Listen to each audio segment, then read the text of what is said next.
Bienvenue sur Africa 24 dans cette nouvelle édition du QG News. Voici les titres de l'actualité.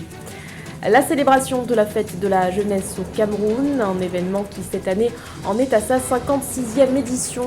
Pour l'occasion, le président Paul Biya s'est adressé aux jeunes ce 10 février. Comment exploiter davantage les potentialités du continent africain?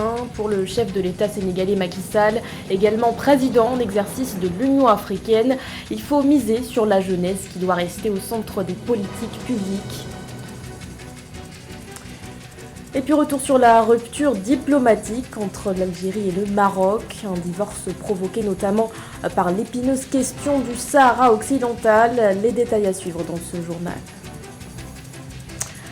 Mais tout d'abord le discours du président Paul Biya au Cameroun. Le chef de l'État s'est adressé aux Camerounais ce jeudi 10 février, soit la veille de la fête de la jeunesse. Au cours de son allocution, le président a notamment mis l'accent sur la problématique de l'emploi des jeunes.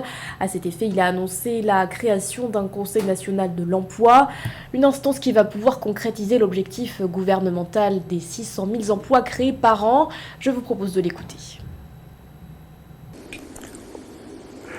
Mes chers jeunes compatriotes, toujours en matière d'emploi, d'énormes efforts sont consentis chaque année pour en créer et permettre ainsi aux jeunes d'intégrer le monde du travail. C'est ainsi que, grâce à la politique de promotion de l'emploi des jeunes, inscrite dans le plan d'action prioritaire à l'horizon 2030, il est prévu la création de 600 000 emplois par an avec l'implication des collectivités territoriales décentralisées. Ces actions vont s'intensifier avec la mise en place du Conseil national de l'emploi qui est appelé à apporter des solutions nouvelles visant à inverser la courbe du chômage et à améliorer la productivité de nos entreprises.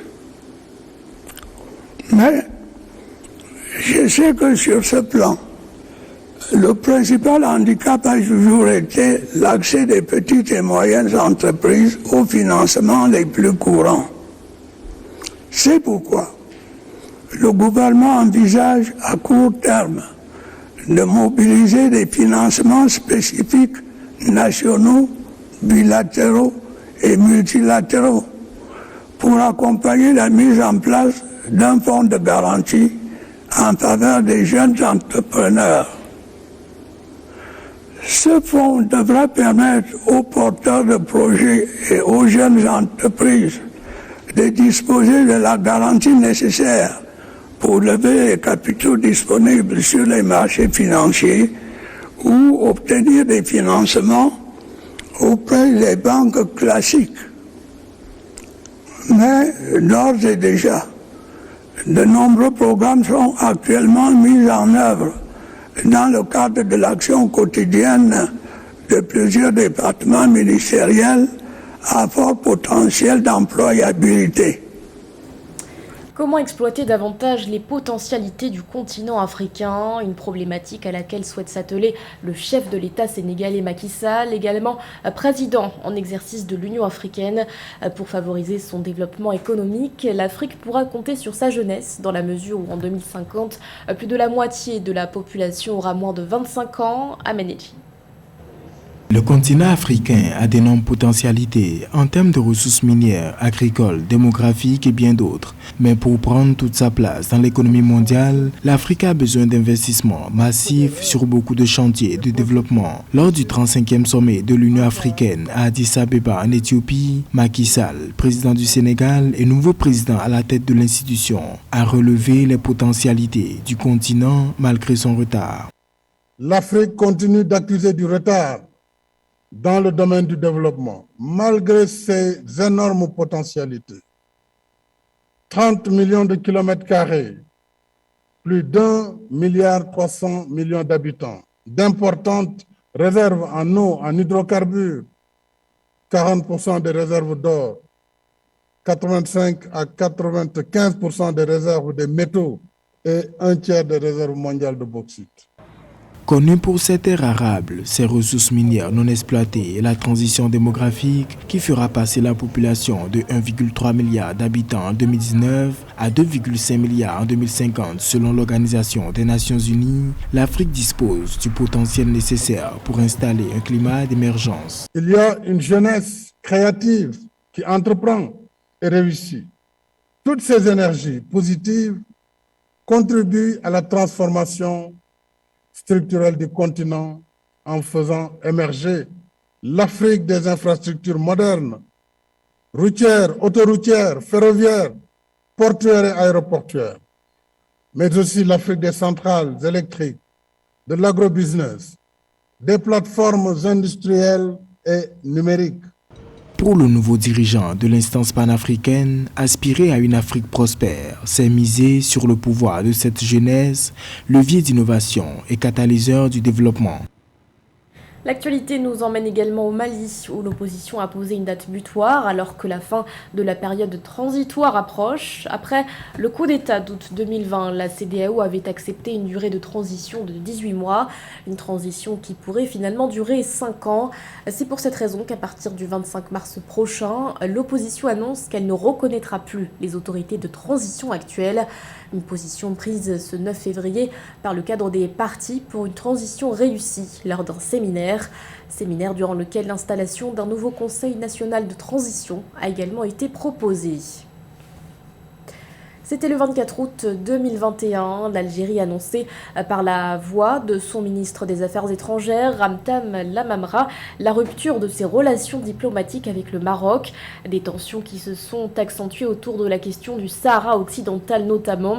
En réaction à ce différend, le ministre des Affaires étrangères, Nasser Bourita, affirme que Rabat n'a pas pris de position contre Alger. Marie-Raphaël Antelou. Alors que les relations entre le Maroc et l'Algérie se montrent tendues depuis le litige sur le Sahara occidental, des propagandes sur une éventuelle guerre entre les deux pays ne cessent de paraître en première couverture de certains médias. Des observateurs maghrébins soulignent toutefois qu'aucune guerre n'est au programme, bien que les tensions entre les deux pays soient illustrées par la rupture des relations diplomatiques à l'initiative d'Alger. La démarche de Sa Majesté le Roi était de ne pas s'inscrire dans une logique d'escalade. Le Maroc n'a pas pris de position contre l'Algérie. C'est l'Algérie qui a pris des positions et le Maroc a choisi de ne pas suivre dans cette logique d'escalade. Le Maroc n'insulte jamais l'avenir.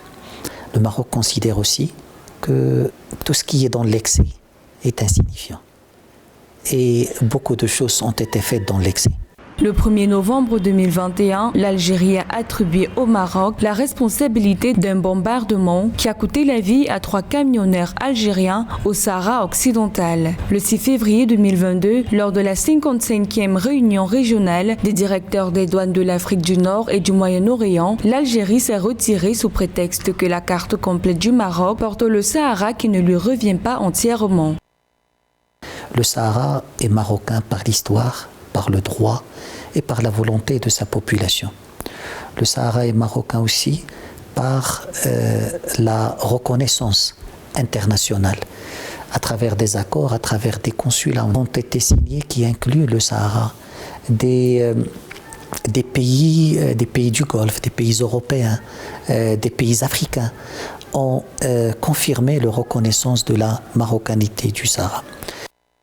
D'après des observateurs, la tournure des relations entre les deux pays frères, en guerre froide depuis déjà plusieurs années, est à son apogée et nécessite un appui des autres pays du Maghreb. Notons que face aux nombreuses accusations de l'Algérie, le Maroc est jusqu'à présent resté silencieux.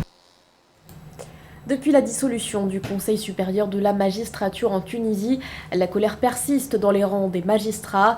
Ce jeudi 10 février, juges et sympathisants se sont rassemblés en grand nombre devant le palais de la justice de Tunis. Cette résolution, prise par le président Kais Saied, est aussi largement décriée à l'échelle internationale. Plus de précisions avec Corinne Camdem. Quelques jours après qu'une décision de dissoudre l'organe judiciaire suprême a suscité des critiques internationales, le président tunisien Kais Saied a finalement décidé de réformer le Conseil supérieur de la magistrature au lieu de l'abolir. Loin d'apaiser les tensions, l'annonce de cette décision présidentielle le 9 février a été fortement contestée. Ce jeudi 10 février, des dizaines de juges tunisiens et des centaines de sympathisants ont manifesté devant le palais de justice. Cette manifestation est une manifestation de fierté et de dignité. Une manifestation pour défendre l'autorité judiciaire indépendante. Une manifestation pour faire face à l'atteinte de l'exécutif au pouvoir judiciaire. Car ce que le président fait est très dangereux. Malheureusement, le président a choisi d'abolir cette autorité judiciaire, d'abolir ses piliers et ses institutions. Les critiques qui comprennent des juges, des groupes de défense des droits et des partis d'opposition estiment en effet que l'abolition du Conseil saperait l'indépendance judiciaire de la Tunisie et pourrait aider le président Saïed à cimenter davantage son pouvoir. Rappelons que le 25 juillet 2021, ce dernier s'est accordé des pouvoirs extraordinaires sous l'état d'urgence, à limoger le gouvernement et geler le Parlement. Kais Saïed nous montre une fois de plus qu'il veut une nouvelle dictature. Il la veut sous prétexte de changer la composition du Conseil supérieur de la magistrature. Nous lui disons que nous rejetons l'autorité d'un seul homme. La réforme ne peut pas se faire de cette façon. Nous la voulons par le dialogue. Selon une déclaration faite la veille de la manifestation par la ministre de la Justice, Leïla Diafel, la loi régissant le Conseil supérieur de la magistrature sera modifiée et une autorité judiciaire temporaire sera mise en place entre-temps. Aucun détail n'a été donné sur la composition, le rôle ou le mandat de l'organe temporaire. L'actualité sportive à présent avec l'ouverture prochaine de la deuxième saison de la Basketball Africa League. Cette nouvelle saison qui va débuter le 5 mars prochain se déroulera au Sénégal, en Égypte, mais aussi au Rwanda. 12 équipes y prennent part. Plus de précisions dans ce sujet de Joël Ballot. Valoriser les talents locaux est l'essence de la Basketball Africa League qui a ouvert sa seconde saison ce 8 février 2022 à Dakar au Sénégal. L'occasion pour le président de la Basketball Africa League, Amadou Gallo Fall, de présenter les 12 clubs qui vont participer à la saison 2022 qui débutera le 5 mars à Dakar. L'Égypte est aussi un autre pays avec une très forte tradition en basketball, avec des infrastructures qui correspondent aux standards que la Basketball Africa League adopte. Et si, pour revenir au Sénégal, Dakar Arena aussi est une infrastructure de classe mondiale. Ça a aussi contribué sur une décision de commencer ici et puis d'aller en Égypte. Kigali Arena, on retourne là où on a commencé. Les 12 équipes provenant de 12 pays seront réparties en deux conférences, la conférence Sahara et la conférence Nil. La compétition se disputera au Sénégal pour la conférence Sahara du 5 au 15 mars, en Égypte pour les matchs de la conférence Nil du 9 au 19 avril et au Rwanda du 21 au 28 mai pour les playoffs de la balle. Nous avons un partenariat sur 3 ans, on retourne pour les phases finales à Kigali. Souvenez-vous qu'en 2020, lorsque nous allions lancer la Basketball Africa League, l'idée c'était de jouer dans 7 pays. La pandémie nous avait forcé d'aller sur un seul pays, mais maintenant nous voulons être encore plus près de nos plans de départ.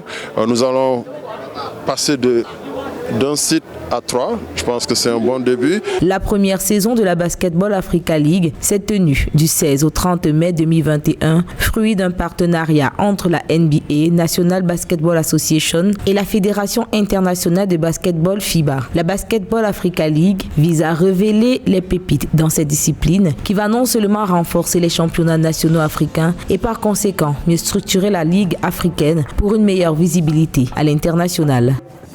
Ce journal a été réalisé par l'ensemble de la rédaction. Merci de votre fidélité. L'actualité continue sur Africa 24.